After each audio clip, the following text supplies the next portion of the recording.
Rightio, I forgot it's Thursday, but it is Thursday. No footy on this weekend, Skeeter. I can't believe it. Shelter FootyCast live from BackChat Studios. Myself, Will Schofield, Mark Reddings. How are you, Skeeter? Hello, Schoey. I'm pretty good, actually. Is that right? Yeah, very good. Let's just put this on the table. My wife doesn't follow footy too much, and I said to her earlier this week, I said, why don't we go for, say, a picnic on Saturday or for dinner on Friday night? And she said, what have you done wrong? And I said, nothing. I said, but she hasn't. Well, a picnic. It'll be a very short one at Hyde Park. Just like. Jeez, you're a romantic fella. Well, no, exactly. And hopefully that was what she was thinking. But ultimately, she said, of course, what have you done? There's no footy on. So I thought, now's the time to strike. Like, do something on that basis. Mate, and then, what else have you got for us in your trick of romance? In your book of romance? No, Picnics at Kings Park. What else is sort of on no, the Kings day? Park, just Hyde Park. I'm just going down the road. I'm not driving all the way to Kings Park from where I live, which is not far from here. Oh, sorry. That is very But you good. have to do. This is your chance to reintroduce yourself to your family this weekend, Scully. I mean, I'm working on the waffle on Sunday, but I've got a bit of time off, and I'm going to do my best to show them I'm a good father and, a half-decent husband. For one day. Well done. Yeah, good, Skeeter. Very good. Shout out FootyCast on socials. Get him hot, eh? Mate, you bloody making me sweat. You idiot. Shout out FootyCast. Gone nuts on socials and had a big week of content, actually, Skeeter, so it's been good. Adam Simpson released. I saw that. I didn't see the interview, but I saw it released, and he's in a pretty good spot. Yeah, he was good. I think I would classify that interview as more Adam Simpson the person and mate rather than Adam Simpson the coach. I think we've seen enough of Adam Simpson the coach. Well, yeah, you're a different persona. It's a bit like, say, a politician or anybody in public life that, dare I say it, what we might say on here doesn't necessarily translate into what we're like at home. This is Will Schofield and Mark Reddings, the people, like on radio. I'm not sure what that is. Different persona, but yeah. So yeah, it's good. So if you want to go listen to that, have a listen. 2 parts, almost 3-hour chat. So we had to break into 2 parts. We got stuck into it, Skater. Hey, couple of things to chat about off the top. We know the final is happening at Subiaco Oval, September 28. Plenty of huge screens, big bars. I saw some sort of tequila sponsor now. Well, that'll be a short day for someone. Starting to just ramp up a little bit. See tequila, see DJs. So it's an absolute ripper. Head over to thefinal.au to get your tickets for that one. San Cisco playing at Shelter November 8. Skeeter will be there, no doubt. Shirt off in the mosh pit. And the NFL Draft League. So we've been promoting this a little bit. Entries starting to flow, and I appreciate them. We need a 60-second video from anyone who loves their NFL that wants to enter the Shelter NFL Draft League. It is an in-person draft at Shelter Brewing in Busselton. Now, the hurdle we've been getting into, Skeeter, is had some good videos in, and I say, the draft's next Wednesday in Busselton. You need to be there. So we had a couple of late withdrawals. That's hard, though. So you understand people got commitments. It is hard until you hear what the boys at Shelter have put on. And I think you might suddenly want to enter this competition, Skeeter. There will be a room at the Hilton Hotel right next to Shelter. I've been there. Stayed there. It's a very good hotel. Yep. So for the winner of this comp, they're going to get a night accommodation at the Hilton, beers on the night, and a coffee and a bagel at Shelter the next morning before you head back. So suddenly, I said to Tom, I'm like, where's my fucking hotel room? I'm coming down there. I'm staying at my auntie's house. Where's my hotel room? Anyway, so if you want to enter the NFL Draft League, the Shelter NFL Draft League, there's now some accommodation on the line. We've had some good entries. I'd like to see some more. Just send us a 60-second or less video as to why you should be in the draft league and give it a bit of flair. I need a bit of emotion, Skeeter. Yeah, well, that's what it's about. The NFL's got to be a little bit out there and show your personality. Just quickly on Shelter, by the way, I'm not across too much with what they do, except I do know that Mandurah is it's big tick. They're away. They're locked and loaded to come up with another facility in Mandurah, right, which is a little closer than Busselton, but certainly on the way you can make a double hop. Okay, well, pardon the pun. I'm not sure exactly how far along that is, but I'll take. Well, I was listening on the radio the other day that it's certainly from a council perspective, they're happy to proceed, and if that's the case, and if I've spoken out of school, then bad luck. Not sure. It's been on radio. The councillor is Councillor Rex Williams. I was listening to him. There you go. So if it's coming from him, it's got to be. He's a good man. Thank you, Councillor Williams. ShelterFootyCast.com.au for all of your stuff there. Will Schofield, Mark Reddings, Shelter FootyCast. Big moments of the round, Skeeter. Even though there's no footy this weekend, there's a fair bit going on. Has it become? It's just this is silly season. Yes, it is. It's proper silly season. Of people saying or players saying, "I want out. I want to move. I want to reassess," and managers and clubs are just their heads are spinning at the moment. So we've spoken a little bit about what's going on. I think Tuesday and Wednesday this week is when you start seeing delisting. So that's started to happen. We've seen players, which is never a good time at a footy club, but there's been some players delisted. But yeah, the trade stuff is probably making the headlines at the moment. Now, we've spoken at length about Tom Barrass. I'm pretty sure I broke it here a long time ago that he was going to Hawthorn. Can't remember if I was right or not, but I'm pretty sure I was. Christian Petrarca is the other one. Now, I did this on radio on Monday, and it was a great question because I've been, I guess, I've been probably saying West Coast to pull the rug on Tom and probably putting it on the club more than I have on Tom. With Christian Petrarca, what's the difference? Because I've probably been critical of Christian in that regard. Is there any difference, do you think, between Tom Barrass and Christian Petrarca? Oh, look, I'm only guessing, but look, Petrarca's, there seems to be, and we haven't heard from him, there has to be an underlying issue, you would have thought, with the culture at the club. I think that has to be somewhere in there, and also the way the injury that he's received on King's birthday. Well, one's leaving with a bit of animosity by the looks of it, and Petrarca wants to leave with a bit of animosity. I would say Tom Barrass, it looks like West Coast said, yep, no worries. He said, yep, no worries. Bit more money on the offer, on the table, bit more years on the contract. Yep. Whereas Christian wants out. He's saying, I don't like the direction this club goes in. I don't like how you handle my injury. Having meetings with leadership groups. There are big differences. And there's also, from his perspective, I don't think it's been used before, there is an avenue for him to explore through the AFL, the grievance. So to explain this? When I say explain it, I just read about it, let's be honest. But I didn't know this. We don't know anything, though. We don't know anything we don't read. I'm not sure if it's a grievance tribunal, but certainly a grievance category. It's a clause in the contract, right? That can relate to either the club and its direction, not just performance-wise, but what's happening at the club, what's happening in the inner circle of the playing group, whether they have treated him, for instance, if they thought there was, that medically they were at fault with what happened with his injuries, and it was revealed this week, reportedly, that he was possibly on death's door with this I saw that. Hospitalisation. Now, you can only believe what you've been told. So if that's the case, and whether that's been pinned back towards the Melbourne medicos, etc., remains to be seen. I mean, Kate Roffey's going to speak today on radio. They've been quiet publicly about what's happening in Melbourne. We know Cozzy Pickett is the latest player that's wanting more so for homesickness to leave. But the Petrarca one is fascinating. I'm not sure who gets the deal done. Carlton aren't going to give up one of their star players. Collingwood don't have the draft collateral. I'm not sure how this all plays out, but if you've made your grievances that well known to everyone and you have to go back to pre-season training if nothing comes of it, how do you then reconcile that with your teammates moving forward? It's going to be like fly on the wall stuff. The biggest, as you were talking there, I think I've figured out what my biggest issue with this stuff is. Cozzy Pickett go home stuff I heard yesterday. Christian Petrarca, not happy with others. I think we are getting more and more as we go on, and I'm talking about life here.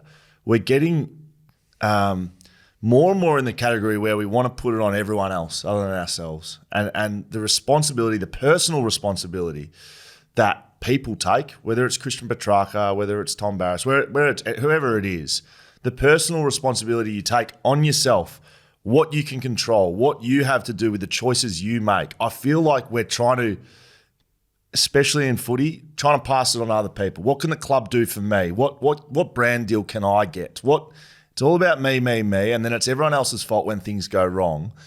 The level of personal responsibility is dwindling, I think, in the AFL. And if some of the stuff that I'm hearing about Petrarca is correct, which we haven't heard from him, a lot of this would be solved if he come out and spoke about it. Yeah, and that's why I think it's a little bit. You have to be careful about pinning everything on him until he reveals.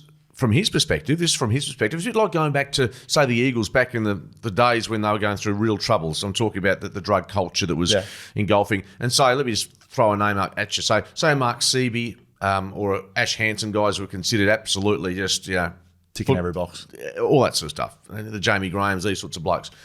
if they wanted to leave the club for reasons which were obvious at the time but weren't quite spelt out with regards to how the behaviour of their players was, you can understand it. Now, I'm not saying that's the same at Melbourne, but... Adam Selwood did it. Adam Selwood came out and said, if there's another breach in our trademark, I'm leaving the club. Yeah, exactly. Yeah, so I don't know whether it's that level at Melbourne. I'm just not talking about illicit drugs, etc., but I'm not going to discount the reasons Christian Petrarca wants out without hearing from him first. I'm not going to certainly slam him. I'm certainly not going to slam his partner, who's copped a lot of crap on social media as well. That's garbage. So, no, but you're right. I think if this is going to be resolved, it has to be by, certainly from a public perspective, hearing what the issues are. And if that's the case, Petrarca's out the door. But, mate, I feel like we're hearing enough of the stuff. Like, he wants to play for a big Victorian club. Well, that's just bullshit. Like, what do we... Like, you don't. I don't think you get to dictate that. Maybe I'm off. I reckon that's a false narrative. Right. I think there has to be. If that's the reason, I think that's. We only signed a new deal a year or two ago. So and he knew that Melbourne was where they're at. They're obviously in the premiership window. The crowds haven't suddenly changed. No, exactly. No, I don't think that's the reason. If he wants out, I think there are other issues at play. Liam Jones suspension escape. Thumbs up, love it. Great. I love it. No, I seriously do. Gets plays 200th game, doesn't get rubbed out for his first final. He's playing his first final. Yeah, I think it's a terrific result. I don't care about the rules. I think that's great. I don't. Yeah. I love it. Seriously, let the bloke play. I mean, Jesus, he's not like he's tackled a bloke and he took him to the ground. Did he get concussed? No. Was he subbed off? No. Play on. Great. Love it. Someone get Skeeter in charge of the MRO. Just, MRP, I just find it, look, I understand the sanctity of the head night sort of stuff. Well, don't back over it. But it's just bullshit. Seriously, there we go. Don't go down a path of every time someone goes to ground and the head grazes the grass, that'll be looked at. Well, they spoke about it. I saw it on Channel 9, the state of the game stuff, which... By the way, just my first chance to speak about it. Just rolling in a BackChat Sam Mitchell interview, no credit whatsoever. They've taken the watermark off Channel 9. Get your head out of the bloody grass. Disgraceful action. Yeah, that's right, Jaden. Your work. They bloody scrubbed it, mate. Scrubbed it. No recognition whatsoever. Anyway, I was watching along. I was very happy to see our work. No credit whatsoever. No, fair enough. I just have to say, 6PR does a very good job as my employer and as yours, so let's just keep that front and centre. That's fine. That's fine. I'm happy to credit 6PR and Channel 9 when they do great things. They should return the favour. Was this on Footy Classified? Yeah, it was. Okay. Yeah, absolutely. Okay, we'll have a chat to Sammy McClure for you. Yeah. Who's the boss of 9? No, don't want to get into this. I'm just joking. Please keep paying my bills. Well, it's a bit fluid at the moment, given what's happened over the past 6 to 9 months. Okay. Anyway, long story short, they did the state of the game stuff, and some of it was around the head knock with Paul Marsh saying that, head of the AFLPA, that players don't understand the rules, and that's an incredibly dangerous position to be in. And it's a little bit about what you're talking about. Like, what's the direction? I think the AFL needs to really, in the off season, figure it right out with what's going on. Yeah, and look, in all seriousness, if a Liam Jones in a prelim final gets rubbed out for that, I think he'd be going to court almost. I'm not, when I say that, I just want it to be.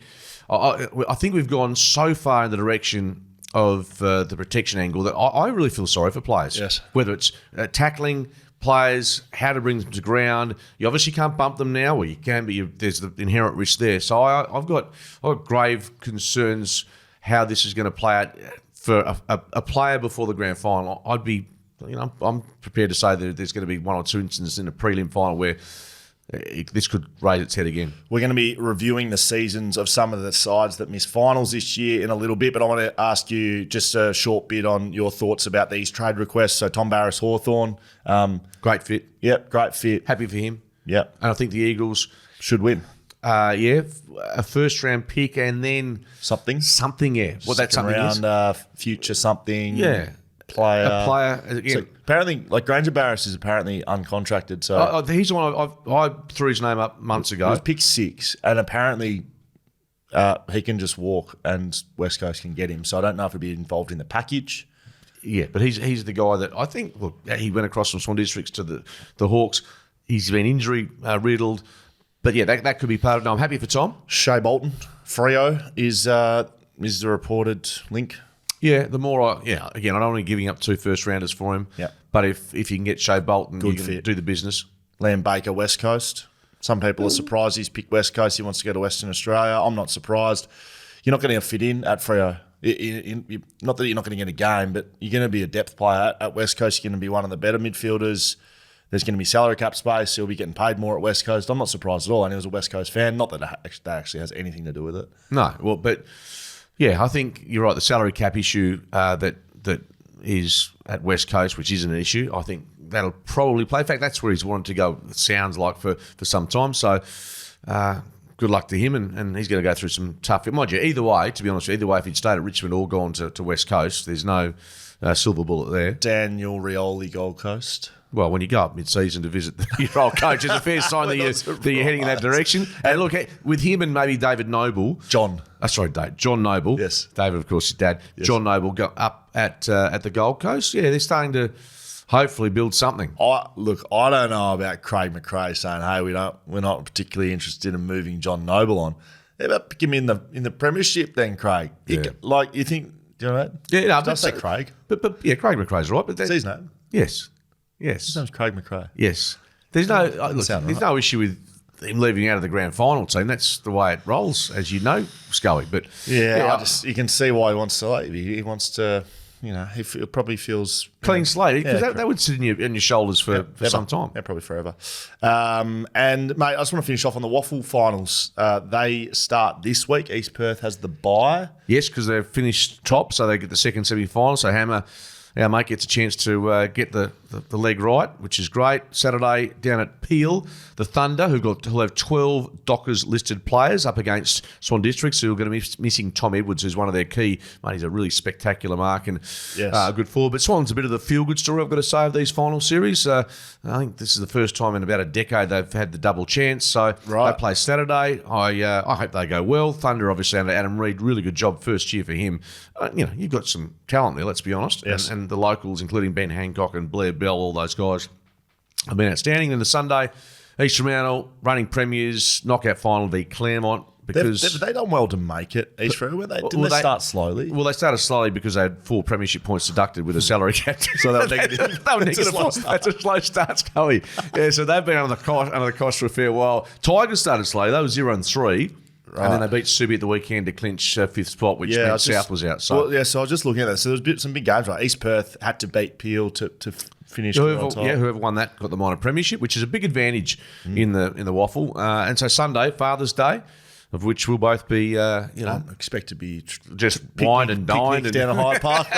Something. I just asked for some boxer shorts because they're getting a bit frayed, mine. Is that right? I don't want to go. And so Sunday, Sharks, Tigers. I'm doing that game for 7. Looking forward to it actually because I reckon the quality will be okay for a good crowd. Yeah, footy. It's footy. Yeah, it's no different. Like if you're an AFLW fan, you've got the Eagles tomorrow night against Richmond. Good point. I'd ask you a serious question. Yep. If you have the choice to watch on TV, and be it on Fox or 7, AFLW or the Waffle Finals, what would you choose? Same time, have to make a choice. Well, that's a choice. Probably at the start of the season, AFLW. When a team has hope of but I think later in the season, if there's a side that if there's not much on the line, I would rather watch the Waffle finals. I like watching games with things on the line. Now, I understand Waffle that's something on the line in finals. But round 1, I think I'd probably watch AFLW. But prelim final, I'll watch Waffle. The more that's on the line, that's the sports I want to watch. So I'll watch any sport if there's something on the line. I hate watching NBA game 64. 16. Yeah. Do you know what I mean? It's just garbage to me. But as soon as we get close to the finals, then something matters, right? Absolutely. So round 3 of the AFLW, I'm going to watch the prelim final for Waffle. Yeah. I love watching Waffle final. I think the quality's really good. I know I'm biased, but and I'm not taking anything away from the AFLW, but for me there's a stark difference in what's at stake this weekend from a footy perspective as opposed to the AFLW. But absolutely, I reckon there'll be bigger crowds, I would have thought, at the AFLW than the Waffle because a lot of the young families go and watch. So go knock your socks off. And I hope Daisy Pearce does well, Lisa Webb, and both their teams do really well. So it's a 7-game West Coast Richmond this week, but I'm working most of the AFLW games with Fox this year and did it last year. And the crowds for mine are great crowds to be involved in. They're young, female dominant, kids everywhere, and they just love their footy. There's no bullshit going on. No one's going down there to just go and get pissed and yell abuse. Like, they're just down there to enjoy the footy, and they let them on the ground, and there's lots of, enjoyable stuff. So I think it's great for footy. Will Schofield. Mark Reynolds, let's get into the season reviews.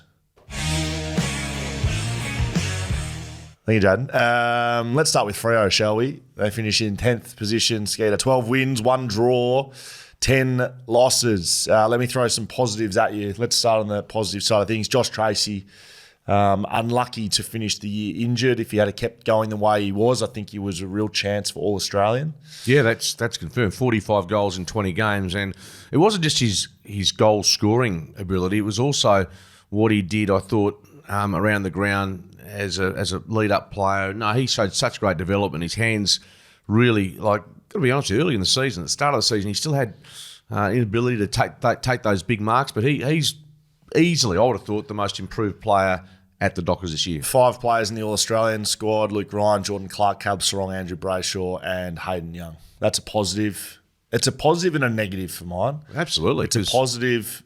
I think they were the most, equal most, 5. Did Sydney have? Yeah, Brisbane. Brisbane had 5, and so did the Dockers. So they have the high-end quality, but I was critical with them this year on their ability to stand up in big games. So to have that many players in the All-Australian, you need those guys standing up in big games, and they weren't able to do that. You can't argue with that. No, 100%. We'll give a shout-out to Hayden Young. I thought he was being a bit soft in the last quarter. No, I wasn't only joking. I thought he was being he's just hanging in there.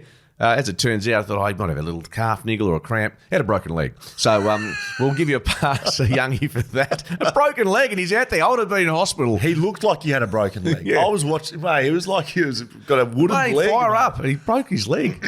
Fair enough. Beating Sydney at the SCG, probably their best win. I think so. I think so. You can go through, some of the results. I mean, wins at home probably don't have as much. I mean, their first up result against the Brisbane Lions, last year's grand finalists, that was, they're down by 4 goals. They get up and win. But yeah, the one in Sydney, I thought the belief from that, you thought, well, here we go. This is a top 8 side, but also maybe a top 4 side. Albeit Sydney went through that patch of 5 or 6 weeks. But yeah, I think you could put that down as their best. I think some negatives to go through, injuries, right? Injuries to their key players. So we talked about Josh Tracy late. Sean Darcy started the year off the back of no preseason and was injured throughout, and that's why he didn't get a preseason in. Alex Pearce re-breaking the arm, that hurt them. They lost games because of that. So that's, you take the risk, but in the end, that's probably mismanagement. And I don't say that to anyone personally, but you live and die by the sword there. If he goes back and plays and doesn't re-break it, well, it's great risk taken. But that's the risk you take, and he re-broke it. So that they cost themselves there. Yeah, absolutely. And injuries. Look, I'm just going to say injuries cruel every side at some stage. For the Dockers, I agree. I think, I'd like to see Sean Darcy get a good pre-season because, I don't know, as I said before, is he as fit as he could be? I'm not sure. Well, he didn't give himself the opportunity to. Like I said, if you go into a season without a pre-season, it just means your base is lower. It means your fitness base is lower, and there's no time in season to increase that. So if you think about doing a full pre-season and you get your base to 100, he's come in at 50, and then it's going down from 50. If you start at 100, you might finish the year on 70, just maintenance and little niggles here and there, but you're still above where he started. So he didn't give himself the best opportunity. Now, whether that's standards, whether that's luck, I don't really know. He would be the only one who knows that. Results that are negative. They lost to West Coast in a derby, which is remarkable, I think. And they lost the last 4 games to miss finals. They were sitting third on the ladder. And they lost matches by small margins. I mean, it's easy. What if they'd won those games? Absolutely. But it's the inability to win those that they'll look back on. And whether it's even a 13-point loss to Hawthorn and Launceston, which wasn't their worst performance by any means. I think their worst effort for the year was against the Bulldogs.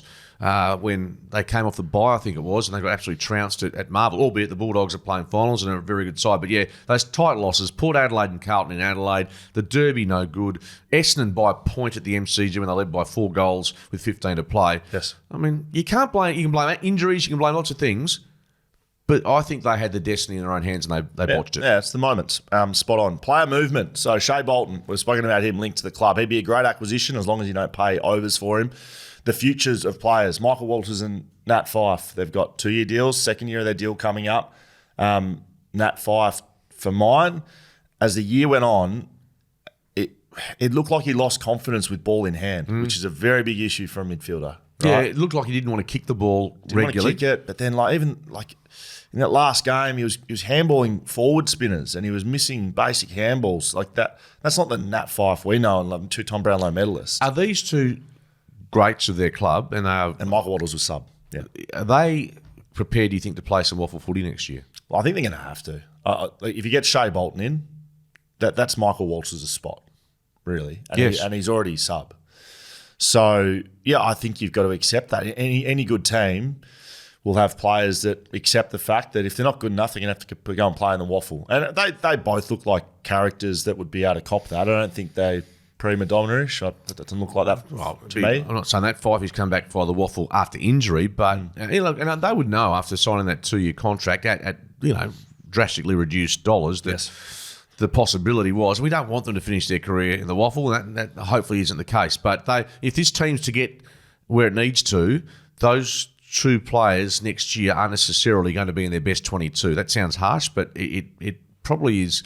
If you're trying to develop a list and make sure they continue to improve, then perhaps they are going to be 5 or 10 to 12 game a year players as opposed to every game. Sam Sturt, I thought I was really impressed with him this year. I've never really rated Sam, and I'm happy to just say that. I don't think he's been up to AFL standard, but his year this year, he's earned himself a 2-year contract extension. So, and I think he deserved it. Yeah, I thought he was one of those players that might have asked to go back to Victoria at the end of the season, but he's happy here. Club wants him. He's looked competitive. Maybe this was just the year he needed to.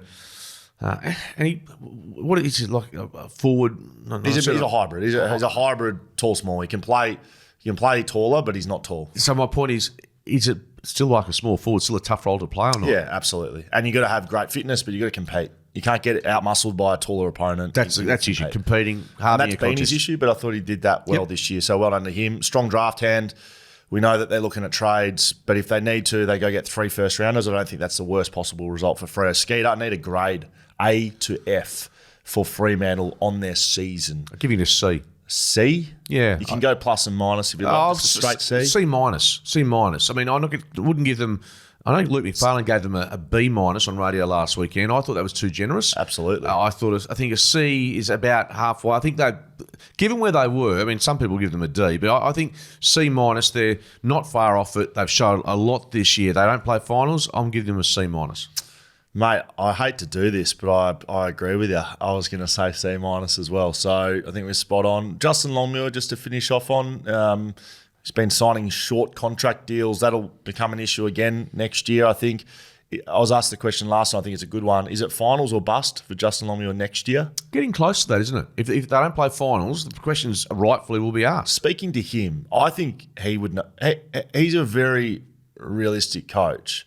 I think he'd go close to going, I'm not sure I'm not sure I can take this group forward. If they don't play finals next year, I think he's probably showing himself the door. I don't think they'll have to start beating the drums. No, probably. I mean, I don't know too many coaches that do walk away, but you're right. He's one of those guys you could sit down in a room and maybe a bit like Adam Simpson when it came to the passing point this year that he knew that. So that's if they don't improve with the list they have, I can't. If they don't play finals, I think there deserves to be a lot of heat on a lot of people at the club. Good point. Not just Justin Longmuir. Let's have a look at Collingwood's year. 9th position, they finished 12 wins, 2 draws, 9 losses. Collingwood and Freo are the first teams in history to finish on 56 points and not make finals. 56 points. No, I think they're 54 points. They're 54. You sure? I didn't think Collingwood had 54 next to their name. I might Collingwood be wrong. had 52 and Freo 50. So I could just be completely lying. Maybe it was 12 wins. Maybe the first finals. Yeah, I thought 56 was a bit over the top. They finished with 52 points. Only percentage behind Carlton and, of course, Collingwood supporters. I think a lot of clubs would be happy that they're not playing finals because you just get the feeling that they'd I've heard that rolled out. Yeah, they finished 9th, Skeeter. Yeah, I'm saying, but if they qualify for the finals, I'd rather play, for instance, Carlton this week at the Gabba than Collingwood next week. Might have a point there. So, I mean, some positives. Nick Dacos' season. Not that we ever thought it was going to be a flash in the pan, but he's got probably better this year. He's just a very good player. Will be Brownlow very much in the running there. I know Cripps and Bont and Neil has had another good year, but he'll be right up there. So that's a huge positive. Darcy Cameron, All-Australian squad, justifying the Brodie Grundy trade. Yeah, I haven't examine the squad too closely, but did he get in and Ryan Marshall didn't? Yeah, that's right. I think that was every year. There's the no, but you can still have ask the question. I know. No, that's the one I'm saying. That's the one people are questioning. Are they okay? Well, I looked at Ryan Marshall and went, wow, that's I was a bit surprised with that. Cherry's obviously in there as a ruck. But the fact of the matter is, he's had a good season, right? And they trade away Brodie Grundy, who's been All Australian before, and you think, well, if he doesn't have a good season, what are we doing here? But he has, so it's justified. He's the Albany Sports Star of the Year from last year as well. Is that right? Is that right? I'll tell you that. Hung that next to the premiership medal. No, I'll tell you, in Albany, they love him. Jeremy McGovern wouldn't be happy with that. And look, they were third at mid-season, despite injuries. They were third on the ladder. But there was a lot of teams around that position as well. Look, there's more negatives than positives for mine. I've been saying they're the most disappointing team of the year. I know there's been other disappointments, but to win a premiership and not make finals the next year, that's a huge disappointment. 0-3 start was poor. Lockie Schultz, I still don't hate that trade. I think they just paid a little overs. I think Collingwood paid overs for him. Was it 2 first rounders? No. Yeah, and also Collingwood's forward setup's a bit different to a lot of clubs. You think of who they've got there. They've got Myercheck, Hoskin Elliott sometimes. They don't have any key forwards. Bobby Elliott. They don't have any. Dan McStay's sort of the closest they've got, and he's was missing for the first half of the year. So I think they need a key forward to help Lockie Schultz and co in there. So I think the concern for me, apart from the fact that you're right, they had some injuries and they didn't, like Geelong the year before, simply weren't good enough to play final. I think their age demographics they're a bit of an aged list, I think, and that's something I'm sure that McRae and co will try to come up with an answer to that. And Graham Wright, the footy boss, he's not coming back, so it's a full-time sabbatical, is it? Yeah, he's not coming back, obviously. So there's a bit there for Collingwood. We know that the good thing about Collingwood, though, is players want to go there. It is a destination club. Yeah. If you're Petrarca, for instance, and you can find a way to get to Collingwood for whatever reason. They ain't getting to Collingwood. No, I know that. But Collingwood's name is always brought up with a big play because they're a destination club. Look, a bit like Geelong has been. Kilda or Essendon. Exactly. Why would you go from Melbourne to one of those clubs you mentioned? So I think Collingwood, I put it this way, I don't see them winning a flag next year. I think they might get back to the finals, but I think their window, which can be 1 year, I think it's come and gone. I think overall they handled the year poorly from I think they just got it slightly wrong with backing the players in. You keep going back to Movie World and the Byron Bay and down the pavilion, and we back the players in. You won a flag. We're going to trust you. I think if they had their time again, they probably would have pulled that lever a little earlier and said, "Boys, right, we're going to fucking win some games here. Stop the bullshit." And I think there was a bit of bullshit going on. And that's just my opinion. And clubs, whether clubs worked out Darcy Moore in defence or whether he was just poor compared to his standards of 2023, who knows? But I'm giving them a D.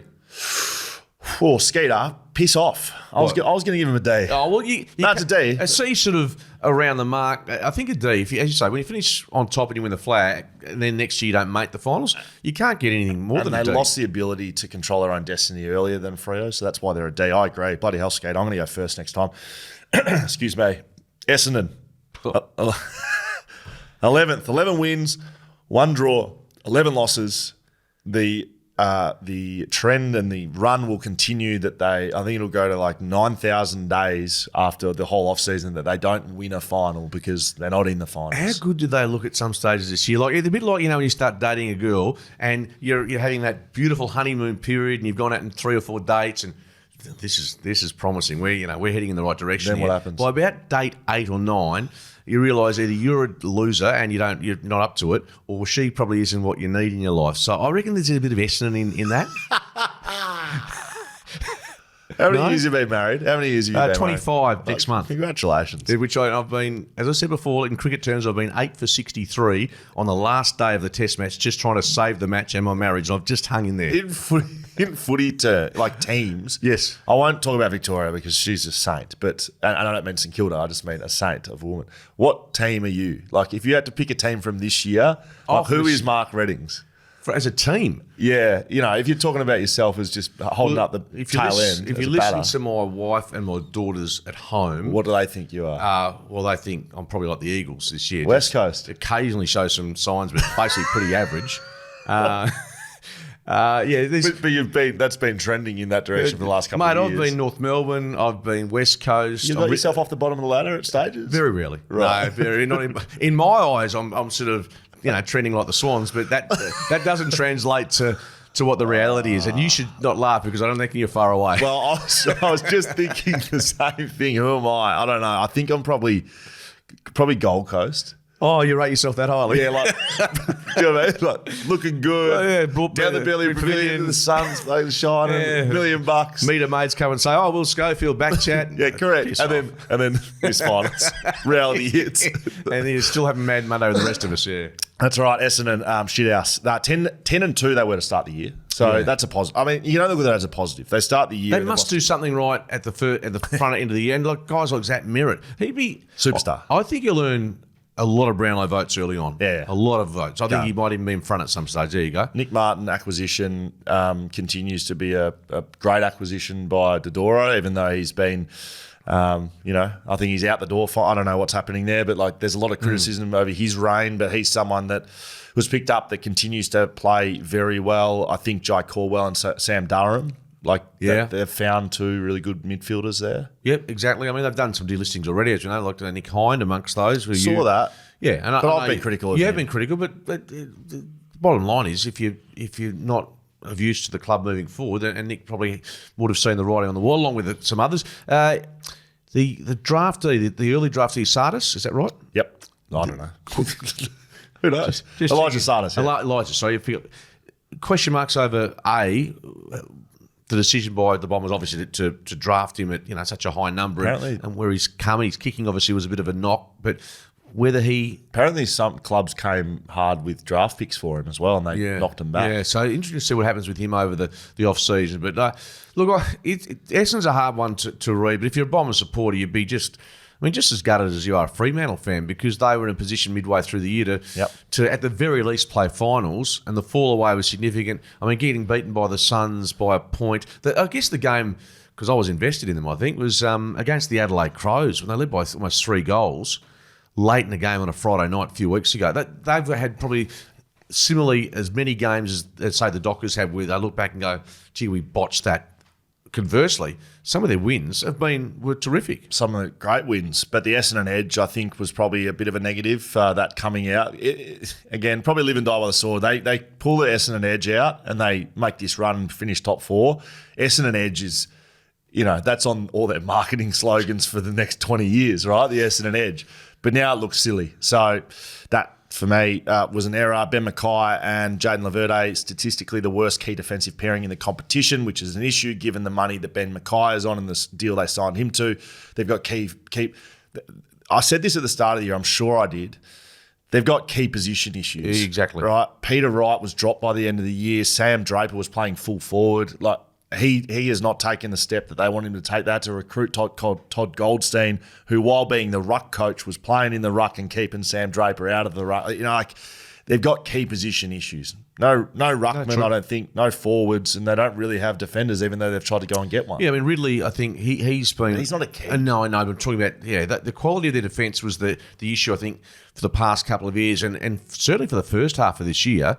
Look, I don't know the numbers. Well, I thought defensively they were better. But it's, as much as I bang on about backlines, it's about your midfield pressure. So as soon as that drops off, you get exposed. Yeah. Especially if you're undersized. No question. Questions about Dylan Shield? Dylan Shield's a St Kilda. Well, that says we need to know that he's been linked with other clubs already. I mean, where is he? He's not a top 10 midfielder. So name the top 5 midfielders at the Bombers in brief. So you've got Zach Merritt, Parrish, Darcy Parrish, who I mentioned, Caldwell, Durham. Yeah, Durham I like Durham. And I like Caldwell. Yes. So I like Merritt, Caldwell, Durham. There's a core there. Parrish can play, but he's not ever going to be a line breaker. Yeah. That's what they thought they were getting in Shield, but he can't kick. So that's what they were hoping for Elijah Sardis to be. Yes. But can't kick. So they've got list issues. So Matt Rosa, former West Coast Eagle. He was in Perth last weekend. He will be going to work in that regard. Grade for the year? A to F? Only a first. Honestly, I'll give it a C-. I'll give it a D+. I'm going to go C-. around the same area, just because of where they were and what they finished with. It was like we've seen that movie before a few times with Essendon. Correct. It's not like we almost made it. Like that's happened for 10 years. So St Kilda, 12th, 11 wins, 12 losses, finished well. They were 8-4 to finish the season. So that's a really big positive. So they would be hoping that they can take that momentum into next year. So they weren't able to take the momentum from last year into this year. They'll be hoping to reverse that into next year. I thought from a playing point of view, Nasiah Wanganeen-Malira continues to get better. He's just a gun. Darcy Wilson. Wow. I'm surprised he's not being spoken about. Well, today, of course, the Rising Stars being named and Geelong's... It's today. Yeah, it's Ollie Dempsey, I think, will be... well, why is it not Darcy Wilson? Well, I think he's certainly a contender, but I think in terms of who they're expected to win it. But he's been... You're right, he's been really good. I love he's got some real get up and go about him. I think... there's talk that Tim Membry might be either shuffled aside or be looking for greener pastures, which is interesting as well. But an interesting side, St Kilda, aren't they? Josh Battle, his future in question. Why do you find them interesting? Well, because I find that their list, defensively, I think they're good. Jack Sinclair, I think, is an A-grade player. They've got Gun. Wilkie, Gun. Yeah, they've got some real quality there. But I always, when it comes to the draft time, when it comes to trading, what Ross is going to do with them to get them out of this little pocket now where they're mid-table, which, it's a bit of a no man's land in the draft, isn't it? And he's got what we saw in the last 12 weeks, or 8-4 were they? 8-4. That's, albeit they beat some average sides, but, I'd rather be in their position looking at what they did in the last part of the year than what, we saw them against Richmond as well. Some of the footy was not great. It's dour. So is there issues on their game plan? Because they look the best when... they had to open the game up 100%. Against Sydney, for instance. They opened the game up. Even against Brisbane when they lost up at the Gabba, opened the game up. I think it probably suits them better, whether that's part of Ross's... I think he's dead against that. Yeah, he wants to restrict teams, and that's part of his coaching DNA. But I think if they can tweak that, get that balance right, St Kilda, not a lost cause.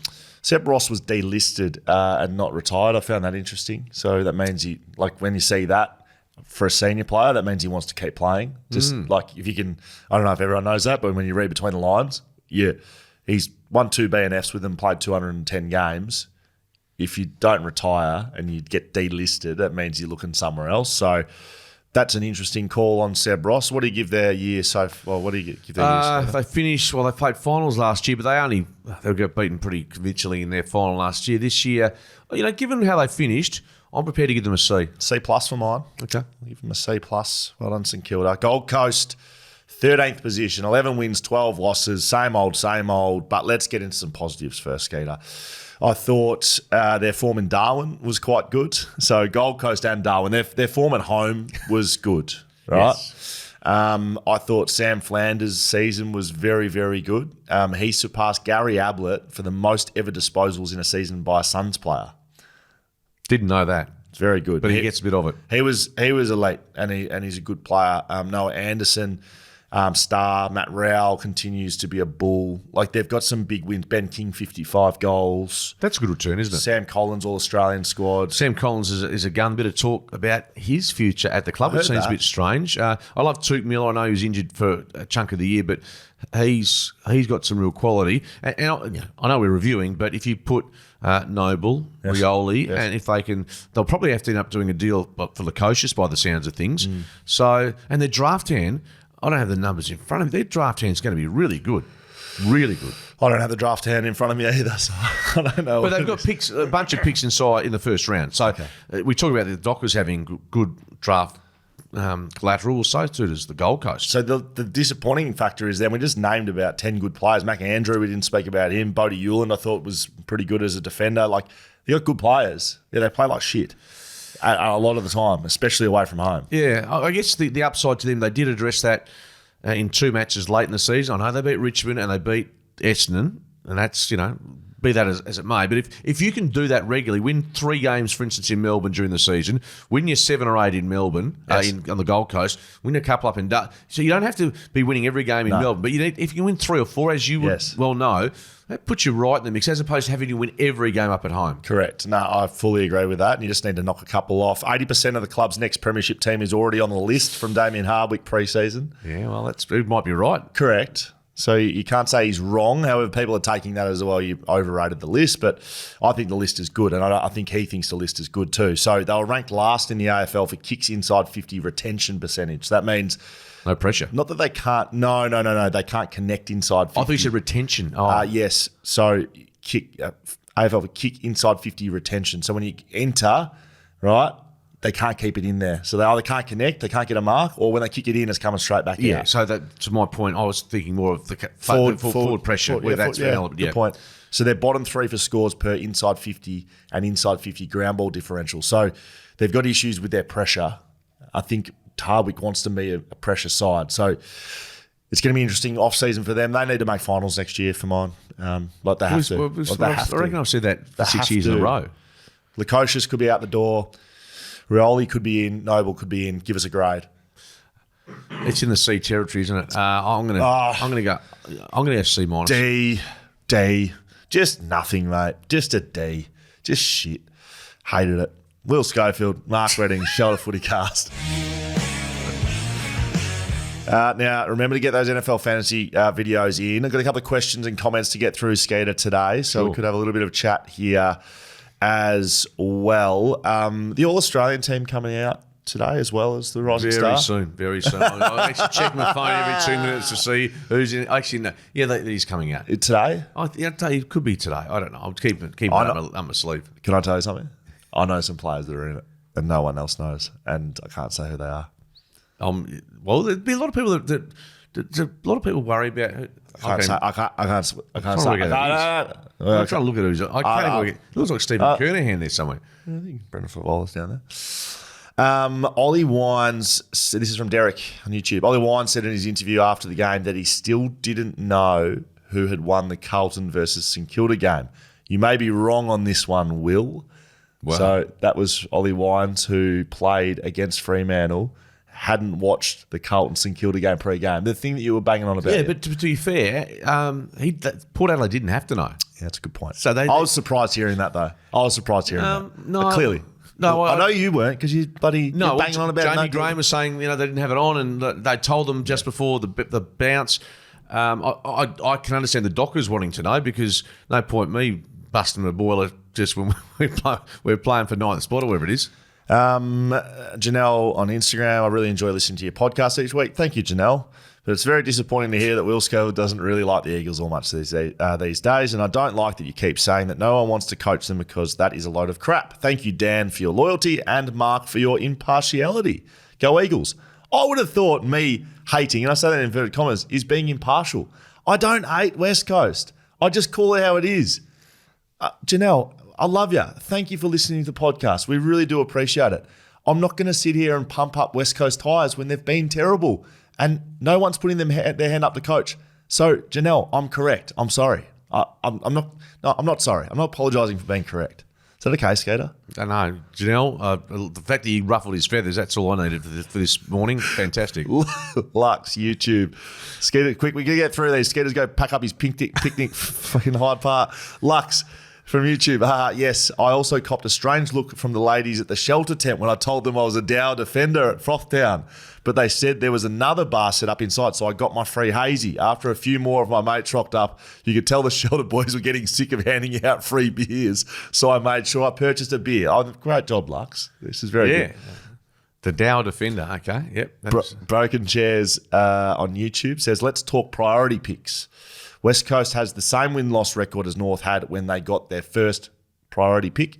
North have 2 end-of-first-round picks from last year's assistant package. North are garbage after 3 years receiving priority picks.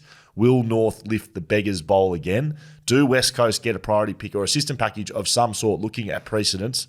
Not that the AFL gives a toss about that. They should. Not to mention their second pick last year after a spoon was in the 30s, and this year's second pick is being pushed back already thanks to North already bulging support package. Should West Coast get a priority pick? That's from what? Broken Chairs? Yes. Yeah, okay. I think it's smart. I think it's quite smart. You're not happy with the name? No, just interested. Just a username. North Melbourne, by the way, won't be asking and won't be given a priority pick, despite what's happened at the back end of this year. West Coast? West Coast won't get one either, in my opinion. Will they ask?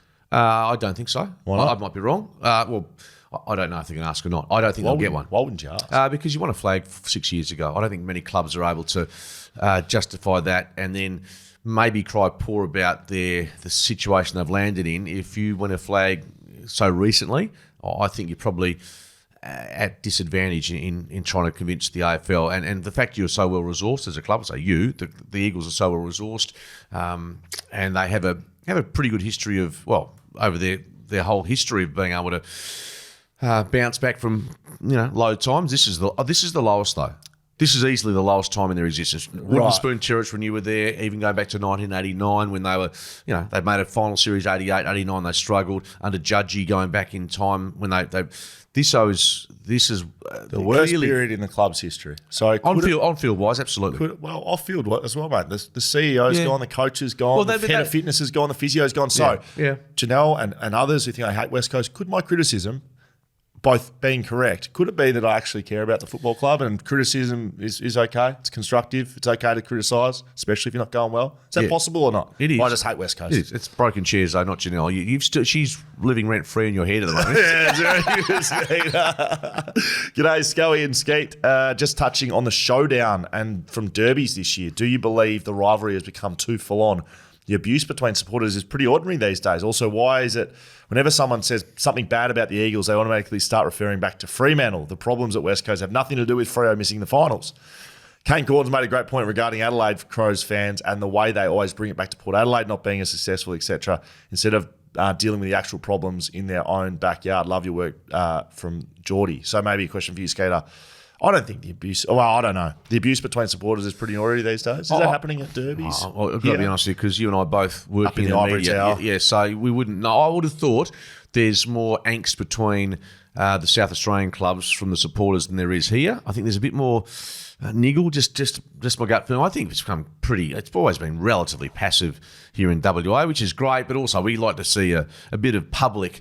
Not taunting, but it's a bit of edge to derbies, which is probably missing in more recent times. In fact, I can't remember a really good derby in the last 5-6 years. They've all been haven't had the level that I'd like. The showdowns, I think, though, that's been right on the edge. So off the back of that, Kane Corns, look, he's obviously got. He'll be the highest paid media operator next year in Australia. Go to 7, and whether you like what he says or not, I think he's entitled. Look, he'd know a lot more about that showdown rivalry than us. But I think the South Australian one deserves. If you're talking about what deserves to be shown on free to wear or certainly on a Friday night moving forward, it's that rivalry ahead of ours.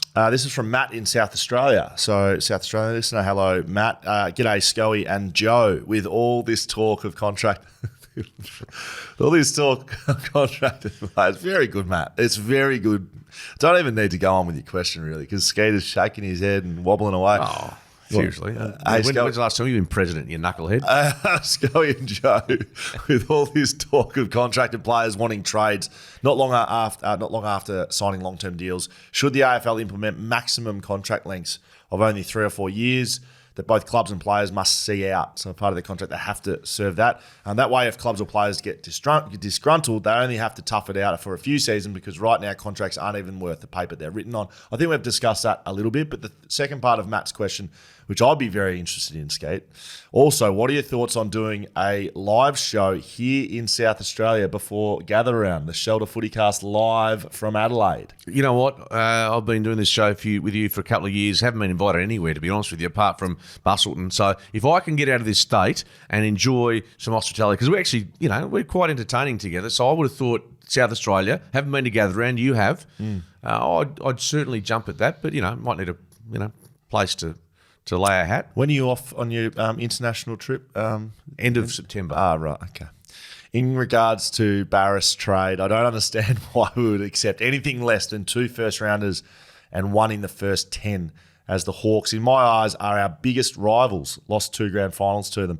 Why would we give our best senior contracted player, and it's not even a go-home factor either, if we pick 12 and some future or some dud, we will become a feeder club, but like the Gold Coast Suns. He shouldn't have any bargaining power, and I strongly disagree with making an up-and-coming team like Hawthorn better. It felt like yesterday that they were in the pits with West Coast. Now look at them. Geelong took us for an absolute ride and did not make it easy for Kelly. So why does it feel like we always bend over for this kind of shit? That, to quote Barris, I don't know if he has said this, but I'm just reading this, let's make this juggernaut club great again. Yeah, I think it's pretty decent thoughts, to be honest. I'm not sure that's right. I think Connor. The Kelly one, I suppose you could say that, you can always argue, did the club pay overs? Did they get a good deal? Geelong kept him for an extra year. Geelong won that trade. They win that trade. No, I think you agree with that. I don't think Eagles have been done over too often, players leaving. When Juddy left, they got pretty good. The result in the end was more than satisfactory. You don't know until 10 years later. Though, exactly. So I think Jeremy Cameron was involved with the Kelly stuff. I think with the picks that they got, maybe, which is a huge result for Geelong. They've gone on won a flag. They picked up Tim Kelly for nothing, effectively. They got him out of the waffle as a senior. So that everything together, Geelong wins that. But Tim Kelly's gone and won on best and fairest, so he hasn't been a dud. No, 100%. No question with that. And with the Barras one, we won't know for some time. But the Eagles, I don't think we can slam them yet but I don't think you can get much more than that first rounder plus something not significant. FootyCast at backchatstudios.com.au. If you want to send us an email, we're going to have plenty of time on Thursday. We'll go through 5 more teams. On Monday? Yeah, on Monday. It's Thursday. Monday we'll go through the 5 teams. And you call me Joe. And start prepping for finals. Can't wait. Look, this time next week it will be finals. We've got Thursday night footy, Friday, Saturday. It's going to be huge. Have a great picnic, Skater. Happy Father's Day, old boy.